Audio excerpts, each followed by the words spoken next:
ada kelompok melakukan zikir yang tidak ada contohnya dari Nabi Sallallahu Alaihi Wasallam, yaitu berzikir dengan keras secara berjamaah, dan di antara zikirnya ada zikir yang berbahasa Jawa. Lalu mereka membawakan dalil hadis qudsi yang kurang lebih artinya adalah aku sesuai dengan prasangkaan hambaku. Bagaimana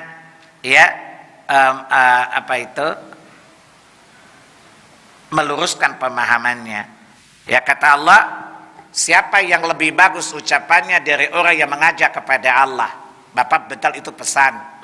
Tapi bukankah ayat lain melarang berbicara tentang agama tanpa ilmu? Nah, ini sesatnya kita kalau menggunakan satu dalil. Faham? Jadi Bapak jangan bersemangat pakai ayat itu. Kan ada ayat lain, surat 17 misalnya. Ini contoh tadi ya. Ini dalil umum. Nah, nanti saya baca kaidah dulu supaya catatan. Jadi kalau kita mau pakai dalil, jangan melihat satu langsung kita gunakan loh. Nanti kita bisa nyeleneh ya. Saya bilang, bukankah Allah katakan di surat 17 ayat 36, la taqfu ma laysa laka bi'ilm. Jangan engkau mengikuti apa-apa yang kamu tidak punya ilmu. Dalil yang kedua, bukankah surat 7 ayat 33 Allah mengharamkan 5 perkara tidak boleh dilakukan? Perkara yang kelima apa? Antaqulu 'alallahi ma la ta'lamun. Jangan engkau berkata tentang Allah tanpa ilmu. Jadi Anda mengajak orang kepada Allah, berarti Anda bicara tentang Allah, bukan? Anda kenalkan manusia tentang Allah, bukan? Dan Allah tidak izinkan kamu melakukan tanpa ilmu. Nah, ini contoh orang menggunakan satu ayat semangat, ternyata sesatkan. Bodoh gak apa-apa, kan Allah suruh kita menyuruh manusia kepada Allah. Nah, ini contohnya. Paham ya? Jadi tadi ya. Kemudian yang kedua, dalil yang umum. Ini kaidah agama loh. Kan kata Allah, aku tergantung sangkaan hambaku. Pertanyaannya, menjadikan dalil ini untuk zikir dengan sesuka hati kita dalam kaidah agama apa? Dalil yang umum tidak boleh dipraktekkan dalam perkara yang khusus kecuali ada dalil yang mengkhususkannya. Bisa difahami ya?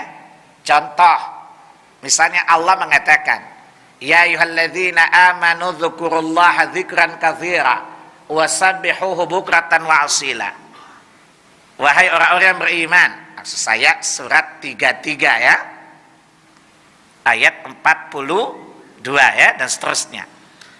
Ayat ini menyuruh kita memperbanyak zikir, bukan? Bisa sendirian, bisa berkelompok kan? Kalau mengatakan ayat ini kelompok, ya bawa dalil lagi, mana ada bahwa berjamaah misalnya. Paham ya? Nah, itu contoh tadi. Jadi ini adalah kekeliruan di mana orang menggunakan dua kesalahan. Pertama, beramal hanya bermodalkan satu dalil saja. Mestinya semua dalil dikumpulin, baru dia mengambil istinbat hukum. Tidak boleh satu dalil, nanti jadi kesalahan tadi. Contoh tadi, ya. Contohnya apa? Wal takum minkum ummatun yad'una lil khair. Kan Allah menyuruh kita mengajak kepada kebaikan. Maka dengan modal ayat itu dia berceramah. Pertanyaannya, kalau dia tidak berilmu sesat enggak?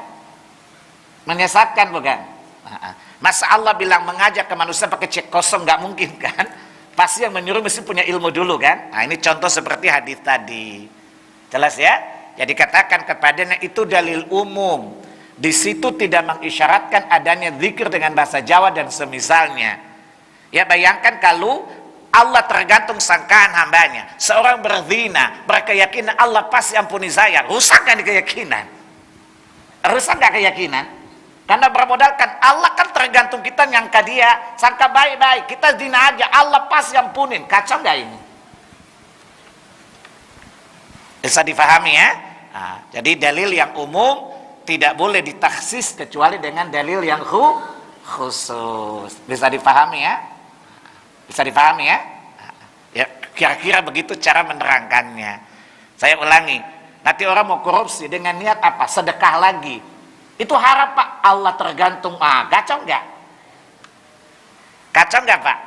Kacau kalau menggunakan dalil dengan Dalil yang umum dibawa ke tergantung yang punya niat, tergantung yang punya mau. Itu namanya sukoi bukan? Suka oi. Ya, kacau beragama seperti itu. Jelas ya?